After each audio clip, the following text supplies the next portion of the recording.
Tonight in the news. When they see the ambulance coming, they become hostile. Sometimes they want to fight. Death toll in Mubende rises to 11. 26 other positive cases confirmed. Rescue efforts scaled up. To harmonize on a working relationship. Members of the opposition and other stakeholders kickstart process of amending copyright law. And commuter buses end week-long test run. Company to employ 5,000 people. In sports, KCCA vows to dethrone defending champions Nick Netball Club.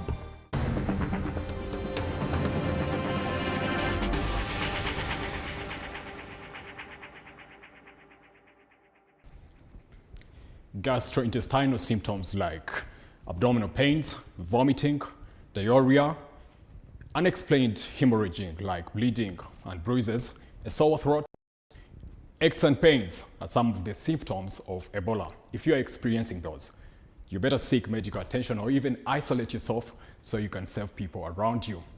Good evening and welcome to PM Edition. I am Kalachi Brian with Isaac Richards on sign language. We start with Ebola outbreak. The toll of the Ebola outbreak in Mubende and its neighboring districts has now risen to 11, with 26 confirmed cases today. According to health experts, government is now working on renovating several sections in Mubende Hospital to accommodate the growing number of Ebola cases. Have a look. The fight against the Ebola outbreak in Mubende and neighboring district is still taking shape. At the moment, officials from the Ministry of Health and other partners such as the Uganda People's Defense Forces and the World Health Organization have continued to scale up the efforts. The Ebola death toll currently stands at 11, while the confirmed cases have now reached 26 in number. According to Atek Kajirita, the Deputy Incident Commander, they are now working on renovating sections of Mubende Hospital to help accommodate the cases. Other measures are ongoing. Of course, we have the case management unit, the Ebola treatment unit at Mubende Regional Referral. It is set. We are expanding it to 100 bed capacity. They are working on it so that the suspects are brought quickly, and those who are positive and the suspects can be treated. We don't want to hear deaths, and we wish to really quickly make sure that our people are saved. Kajirita says their team of experts are now investigating more contacts. Those who are contacts, the teams are going to see so many people now, the VHTs, the LOCs, sub-county chiefs and all.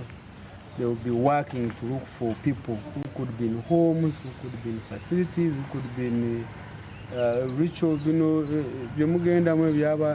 traditional healers, who could be all those places. We want to look for people who could be there, and also look for the contacts.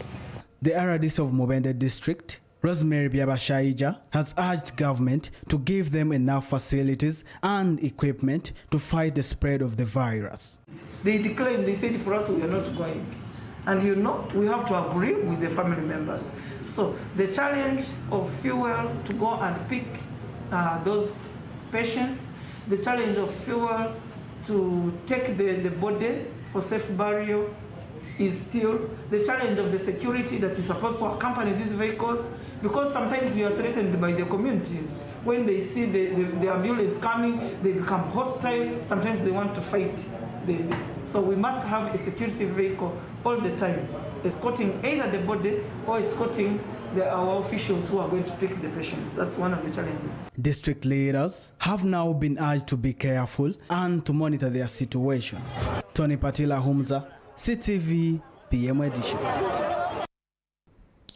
Ugandans have been urged to embrace e-trading as a way to ease their work and reduce the high costs incurred in expensive travels. This revelation was made by the State Minister for ICT and National Guidance, Christopher Kabyanga, at the launch of the E-Trade and Startup Association. Take a look. The outbreak of the COVID-19 across the globe affected millions of people in terms of trade, education and travel, among others. The outbreak of the pandemic also saw people devise innovative ways to selling their merchandise through various online platforms. It is also against that backdrop that the State Minister for ICT and National Guidance, Christopher Kabyanga, has come out to encourage Ugandans to join the use of online platforms to help his operations. Preparing and looking for money for what we call phase 5 of the national backbone infrastructure. This one will take internet to all areas in Uganda. But you know the national backbone is like a highway. But we are also looking for money, and we are about to get it because we have promises for what we call the last mile. According to the minister, who presided over the launch of E-Trade and Startup Association of Uganda, the use of online services will help reduce travel costs. Our negotiations will soon end, and then we open Facebook. UCC, our agency, is in close negotiations with Facebook. But they will operate here at our terms, not their terms. We have our own laws. We are a sovereign state. We can't be held at ransom. Ronnie Kawamara, the executive director of Jubia, says the use of online trading platform is of great benefit to Ugandans. Our goal is to drive the digital business in Uganda by coming together, working together to tackle the very difficult challenges of internet, infrastructure, policy, so that we can have an environment that fosters the growth of e-trade or digital trade. A report by the Uganda Bureau of Statistics states that Uganda has in the past 5 years managed to raise over $300 million and created over 2 million jobs through e-trade. Report compiled by Chris Semakula for CTV, PM Edition. Members of Parliament, led by the Shadow Minister for Culture and Performing Arts, Hilary Chiaga, have today kicked off the process of amending the copyright law of 2006, which they say is weak and has been abused. Take a look.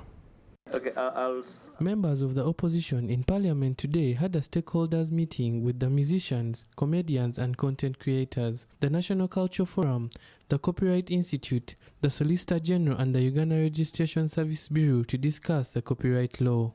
According to Hilary Chiaga, the Maokota North Member of Parliament and Shadow Minister for Culture and Performing Arts, they have embarked on the exercise of making amendments to the copyright law. Today we have gathered together with the Ministry of Justice and the URSB body, together with other stakeholders, to harmonize on a working relationship. Remember, I was granted leave to do an amendment on the copyright law. Members of the opposition have also agreed to collaborate with government on the matter. The leader of opposition, together with other colleagues, have agreed that we collaborate with the government so that we holistically approach this matter, and we have begun on the consultations as we talk. Other artists and members of Parliament have welcomed the move to amend the copyright law.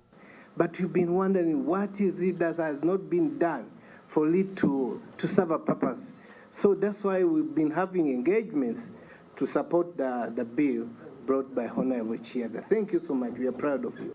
According to the artists who are involved in the stakeholder engagement, the law which was enacted in 2006 has not benefited them. Leader of opposition Matthias Mpuga has vowed to do all he can in his powers to ensure that artists are fairly compensated. The Copyright and Neighbouring Act of 2006 was to provide for the protection of literary, scientific, and artistic intellectual works and their neighboring rights, and to provide for other related matters, but enforcement of the law has remained a challenge. That story ends the first segment of PM Edition. Let's go for a short break. When we return, more news.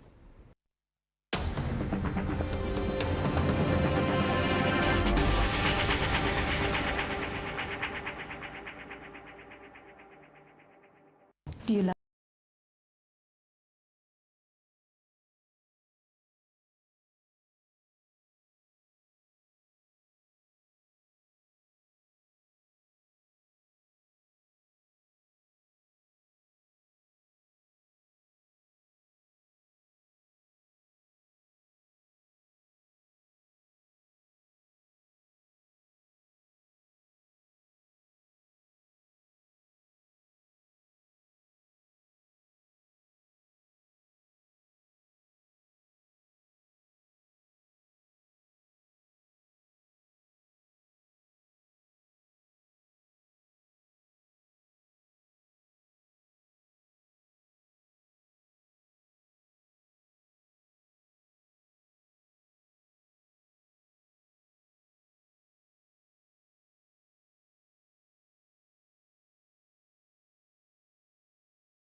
Welcome back. You're watching PM Edition with me, Kalachi Brian, and Isaac Luchams for your sign language interpretation.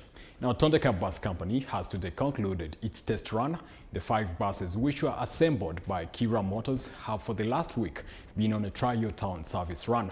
According to the company, more than 5,000 people will be directly employed as drivers and supervisors as the company expands. More. Transport for passengers in Kampala and its suburbs is one of the most challenging issues, especially during the rush hours. According to Uganda Bureau of Statistics, the population of Uganda working in the city often skyrockets to 4 to 5 million of people, many of whom need transport. In a bid to mitigate the challenge, Tondeka Bus Company has decided to reintroduce computer buses on the streets of Kampala.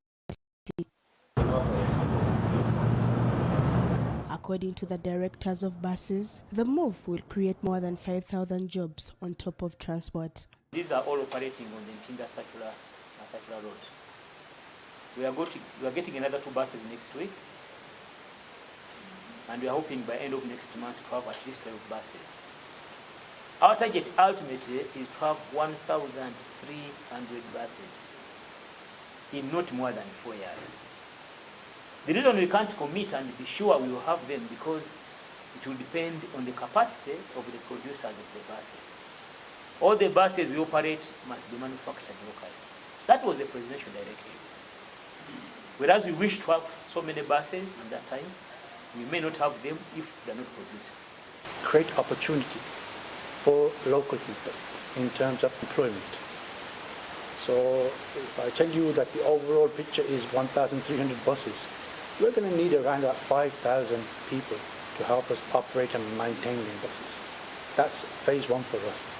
The company has so far purchased 5 from the local manufacturer Kira Motors Uganda, which has been undergoing test runs. They are now hoping to get more than 20 buses before the end of this year. We want to guarantee to you that every at most 5 minutes for a start, a bus of 20 cars will be coming by. So if you miss one now, you don't waste for more than 5 minutes. That can only happen if you have got enough assets on the route. So our focus now as Tondeka is to get as many buses out on the road as possible. According to the CEO of Tondeka Bus Services, Jamal Malik, employees are now undergoing training before starting official duties. Transfer knowledge and build local capabilities and capacity, and bring that to Uganda and apply best practice. As we will show you, our operation is heavily automated and digitized, so we are able to review our performance in real time, whether that be from a revenue generation perspective, whether that is from an operations perspective or a fleet management perspective, or a security and safety perspective. The buses are also planning to introduce a smart system where passengers will be required to purchase a card. They hope that in 3 years' time, Tondeka buses will have increased to over 1,000 and will be operating at a distance of 25 kilometers. The buses have been commended for their pocket-friendly prices, and at the moment they're operating in City Square, Lugogo, Nakawa, Ntinda and Wandegea.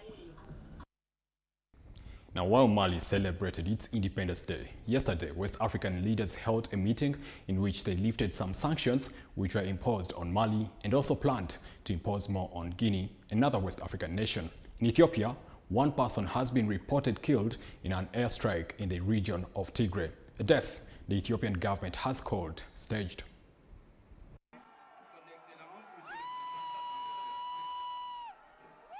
As Malian authorities held a traditional military parade on Thursday to mark the country's Independence Day in the presence of the head of Guinea's military junta, Mamadou Doumbia, West African leaders were in a meeting in New York on the sidelines of the UN General Assembly. They agreed at the emergency summit to impose gradual sanctions on Guinea's junta over its inflexibility in setting a date to return to civilian rule. A meeting summary said that leaders agreed on gradual sanctions on a list of people linked to the Guinean junta who will be identified very soon by the bloc's leadership. The West African bloc has been struggling with a string of military coups in the region in the past 2 years. Mali underwent coups in August 2020 and May 2021, followed by Guinea in September 2021 and Burkina Faso in January. ECOWAS has lifted tough sanctions imposed on Mali's military regime, accepting a March 2024 return to civilian rule. But Mali and Guinea remain suspended from ECOWAS bodies. ECOWAS had condemned the arrest of the Ivorian soldiers and had decided to send the presidents of Ghana, Togo and Senegal to Mali to obtain their release on Tuesday, September 27th. The main hospital in the northern Ethiopian breakaway region said on Friday, in the latest development, one person has been killed in an airstrike in the capital of Tigray. Kibrom Grebaselassie, an official at Ada Hospital in Mekelle, reported that a body of a 60-year-old man was brought at the hospital after a drone attack. The Ethiopian government regularly asserts that it only targets military targets and accuses the rebels of staging civilian deaths. Fighting resumed on 24th August between the rebels and pro-government forces after a 5-month truce. Since then, at least 17 people have died in airstrikes. Northern Ethiopia has been engulfed in war since November 2020 after Prime Minister Abiy Ahmed sent the army to dislodge regional authorities from the Tigray People's Liberation Front, accusing them of attacking military bases. The return of violence over the past month has dashed the slim hopes of peace negotiations. The rebel authorities said on September 14th that they were ready for talks under the aegis of the African Union, removing a major obstacle to discussions with the government. Fighting, however, persists. The rebels and several Western countries have denounced the presence of forces from Eritrea, a country bordering northern Tigray that has already lent a hand to the Ethiopian army during the first phase of the conflict. The outcome of this war is unknown. It has been marked by abuses against civilians by both sides, displacing millions of people and plunging hundreds of thousands more into near-starvation conditions, according to the UN. A UN expert report on Monday accused the federal government and its allies of crimes against humanity and of using famine as a weapon of war by blocking basic services and access to the region where 90% of the population is in urgent need of humanitarian assistance. The government rejected the report, denouncing its contradictory and biased findings. Referendums on joining Russia begin in 4 captured Ukrainian provinces. Kyiv and the West condemned the move and swore on a sword never to recognize the results of the referendum. And Chinese Minister of Foreign Affairs Wang Yi says that Taiwan's increasing demand for independence needs to be put to an end. He called it a charging rhino that needs to be stopped. Take a look.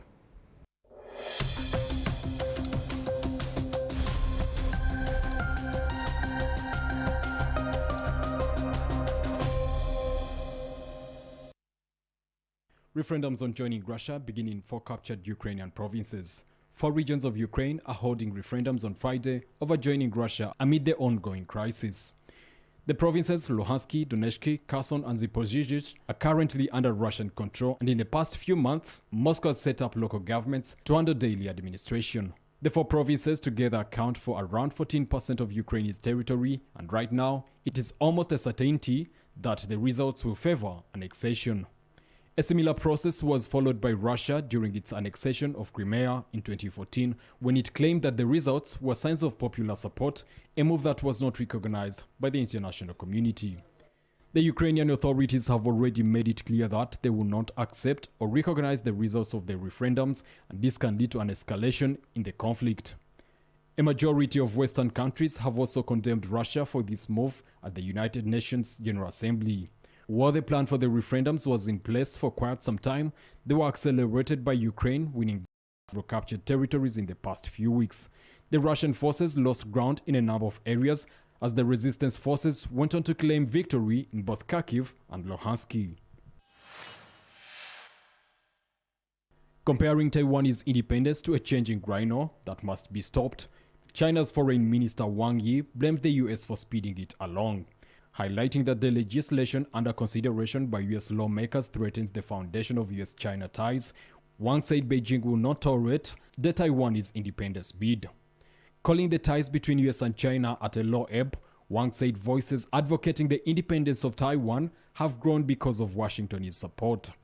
During a speech to the Asia Society in New York, Wang said, "We have always worked with the greatest sincerity and effort to pursue peaceful reunification, but we will never tolerate any activity aimed at secession." The term Great Rhinos, which includes shadow banking, property bubbles and local government debts, has been used by the Chinese authorities in the past to refer to high-impact financial hazards that risk being overlooked. Since U.S. House Speaker Nancy Pelosi's visit to Taiwan in August, relations between Beijing and Washington have deteriorated further, triggering the Chinese Army's most provocative drills around the islands in decades. It has heightened tensions in the Taiwan Strait. Saying a legal change is unnecessary because she already leads a sovereign nation, Taiwanese President Tsai Ing-wen's party has avoided overt moves toward a formal break. With about a quarter supporting independence at some point, government surveys show that most Taiwanese residents prefer maintaining the status quo.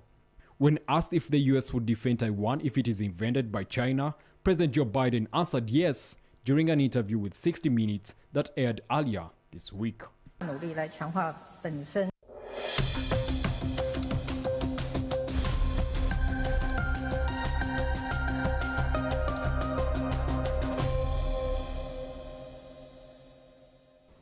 22 minutes past 9 p.m. Keep it CTV as we take a break and return with sports news.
Welcome back. Thank you for keeping it CTV. The 2022-2023 Netball Super League will kick off tomorrow with Africa Renewal University taking on Posta NC at the Kamocha Community Stadium in the first game of the season. The season will have 12 teams go toe-to-toe for the league promotion, while others will be fighting for relegation. Here's more.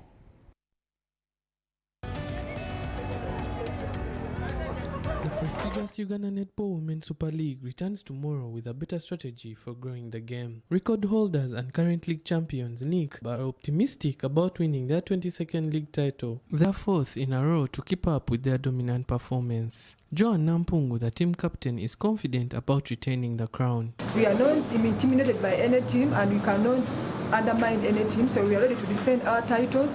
Our coaches are giving us each and everything we're supposed to be having. The players are good. Nick's main rivals include KCCA, who finished second last season. The Kasasiro girls are now hell-bent on winning their first league title.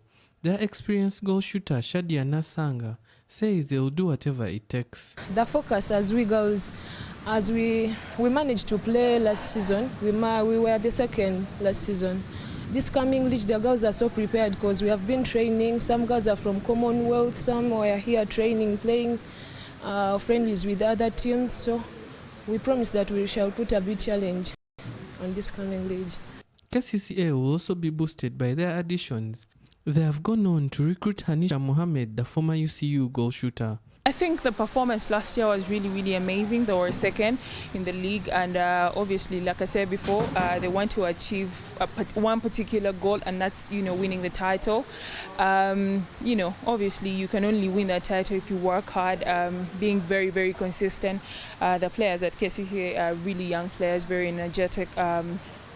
All we need is consistency and going out there, making sure that we can perform. This season will have 12 teams compared to the 14 of last season, following the failure of Air Force and KBK netball clubs to meet the minimum requirements. Old Kampala Arena, TLC Kamocha, Busia Grounds and Bombog Barracks will be the 4 venues to host this season's league games. Noah Lakira, CTV, PM Edition.